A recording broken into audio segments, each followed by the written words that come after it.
Regarding lang po sa timeline, para lang malinaw, kasi yun nga, so ang movement ngayon, tuloy pa rin yung budget deliberations, pero may hinihintay tayong errata mula sa DBM or DPWH. So, sa part po ba ng House, are we still confident na magiging on time yung passage ng budget? Or may mga nakikita rin kayong pagbabago sa magiging takbo ng budget calendar?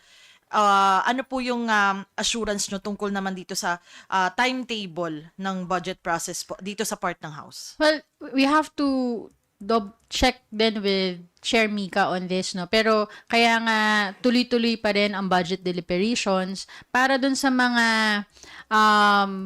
items na wala namang problema ay matakil na siya.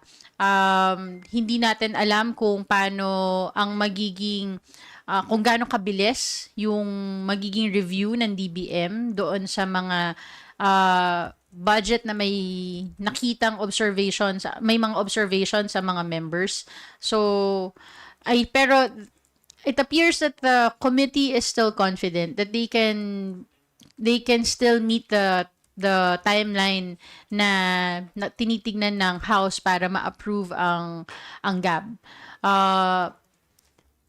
Nakita naman natin kung gaano kabilis din yung developments, no, dun sa pag express ng sentiments ng party leaders, dun sa pag finding ways where we can address the issues ng mga party leaders. So we're still gonna wait kung ano pa yung mga magiging susunod na hakbang, but tuloy-tuloy ang trabaho ng Committee on Appropriations to ensure na may matatapos natin to dun sa time na in-identify nila. And again, kung magkaroon man ng adjustments, nagsabi din ng ibang party leaders that they're willing to work overtime for this.